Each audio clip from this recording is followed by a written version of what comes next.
Indian music has a continuous tradition that can be traced back 3,000 to 4,000 years. It is highly developed and extremely sophisticated music and has recently become very popular in Europe and the United States. There are two main types of music in India: the Carnatic music from the south and Hindustani music from the north. It is believed that the music of the south is closer to the ancient traditions, while the music of the north has been more influenced by the Muslim tradition. First, we will learn something of the music of the south. These are the instruments we will hear: the flute, the violin, the Mridangam, and the Tamboura. The flute is made of bamboo and has 8 holes.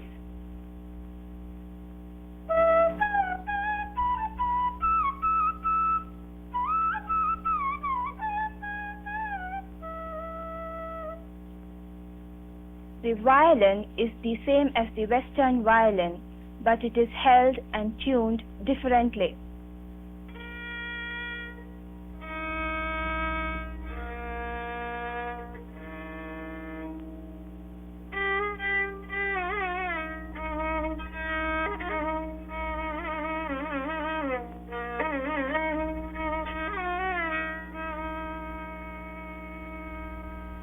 The Mridangam is a barrel-shaped, two-headed drum.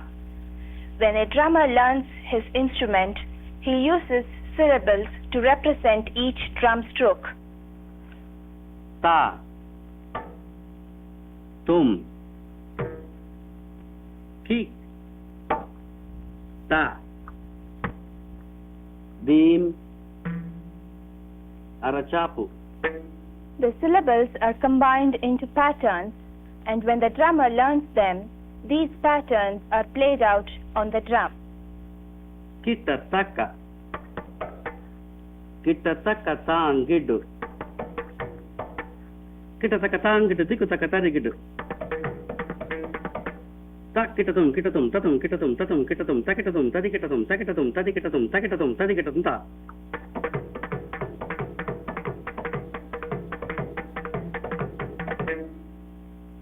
The Tamboura is an instrument found both in North and South India. Although the Tamboura has 4 strings, it plays only 2 notes, the tonic and the dominant, over and over.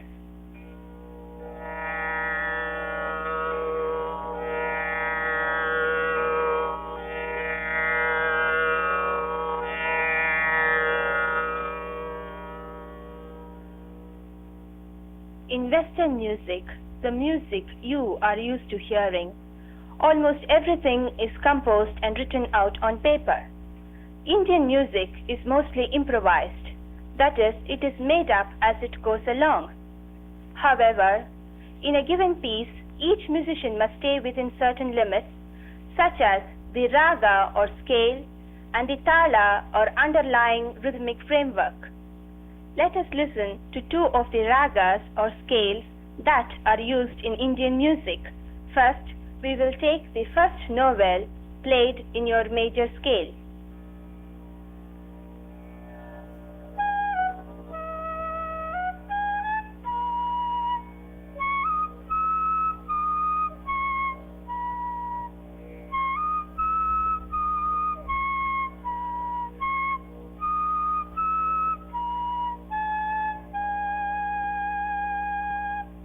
Now, let's listen to the first novel in the raga called Shankarabaranam, which is comparable to your major scale.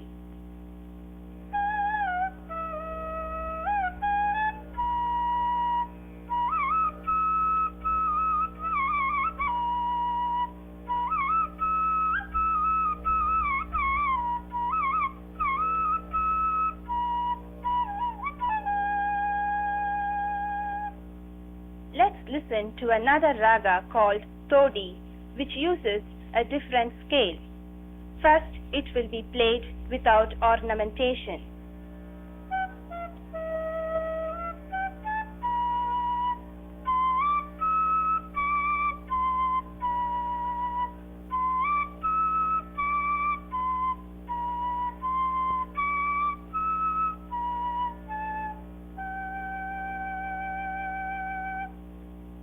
Since Indian music has no harmony or chords, ornamentation is very important in making the music interesting. Let us therefore listen to the Todi Raga as it would be played with ornamentation.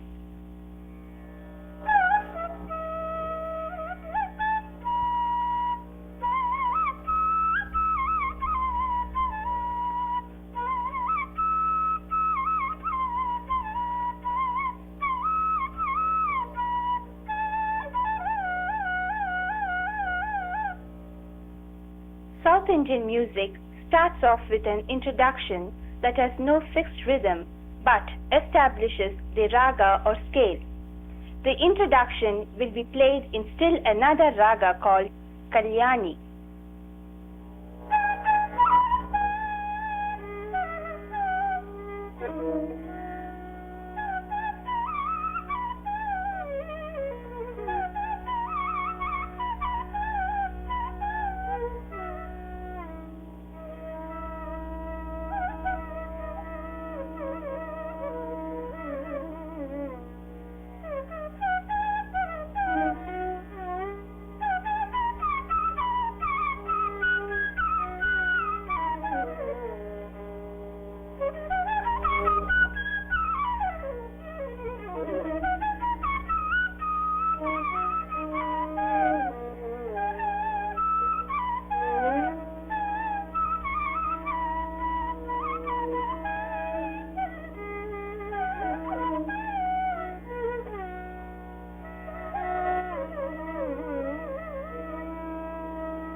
At a concert, the introduction might last as long as 30 minutes. After the introduction, a composed rather than improvised or made-up section is heard. This composed section continues the raga or scale and introduces the tala or underlying rhythmic framework on which the piece is based. This tala is in a cycle of 3 beats.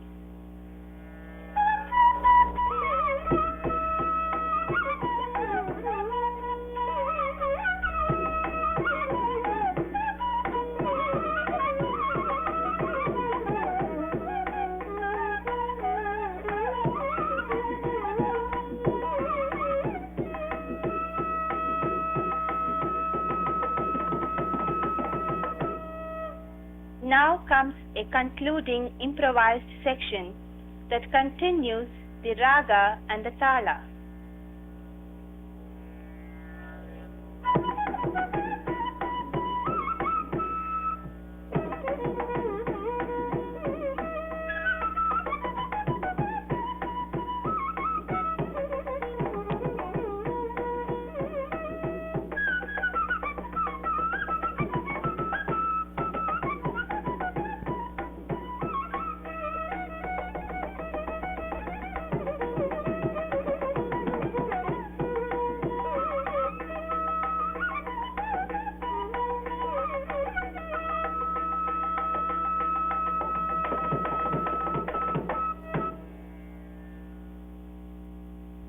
Now, let's become acquainted with some of the music of North India.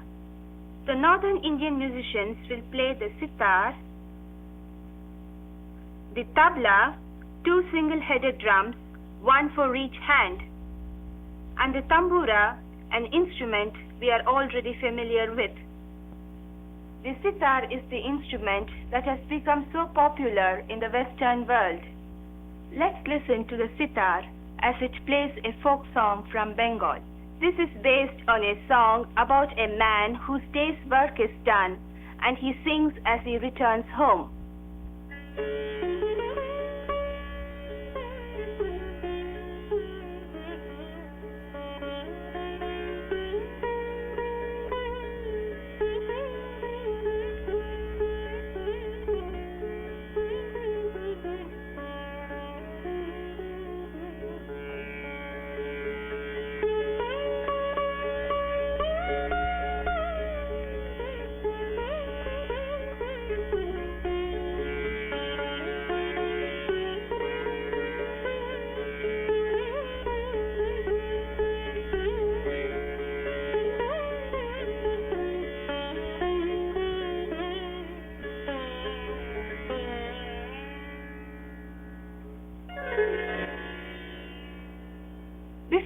playing the sitar, oil is placed on the fingertips so that the fingers can move easily over the strings. A wire pick is worn on the index finger of the right hand. The sitar has 4 melodic strings.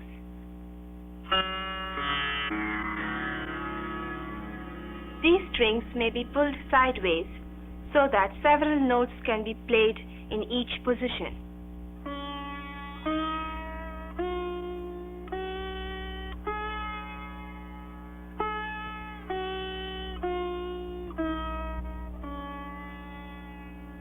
It is possible for a player to slide from one note to another.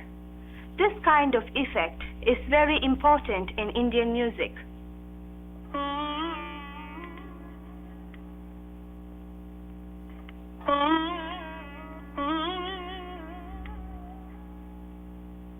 There are also 3 strings on the sitar which do not play the melody but emphasize the rhythm. These are called the jala strings.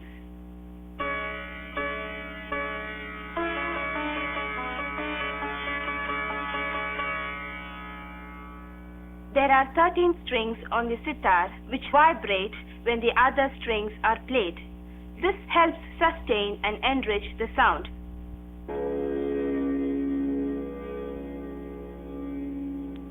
The classical piece of northern India you will now hear is similar in form to South Indian music, except that it is improvised to a greater extent. It is based on a melodic phrase called a gut, which occurs throughout the piece. Let's listen to the gut on which this piece is based.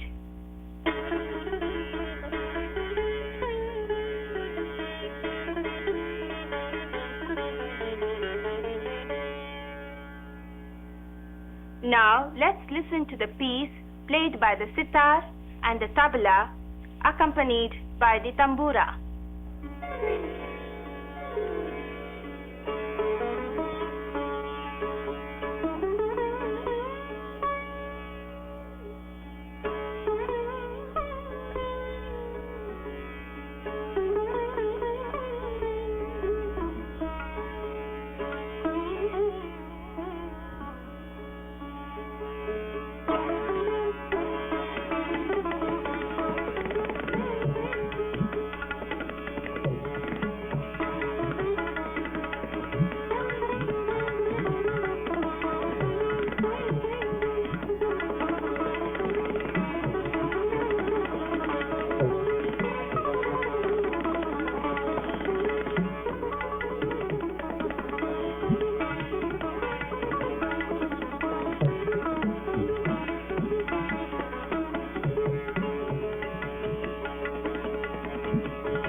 Dance is also very popular in India.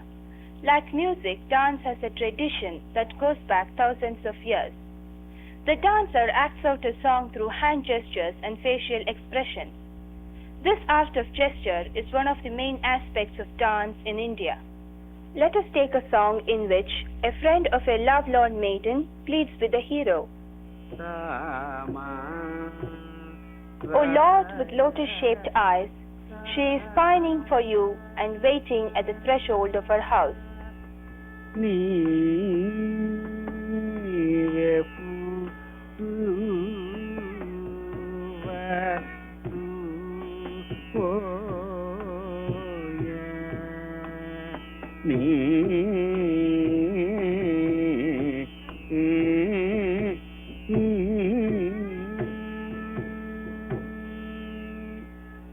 These are the traditional gestures to show the elements of this line.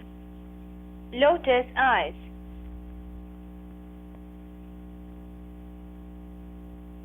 You. Pining. Waiting.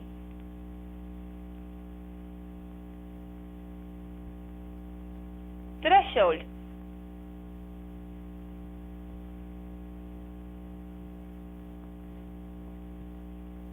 House. O Lord with lotus-shaped eyes, she is pining for you and waiting at the threshold of her house. This line can be sung over and over again while the dancer interprets it in different ways.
Indian music and dance have a tradition going back many thousands of years. They are highly sophisticated and are largely made up of improvisation. The musical forms found in India are based on the raga or scale and the tala or rhythmic framework. To finish, the South Indian musicians play the improvised section of a concert piece in the traditional style.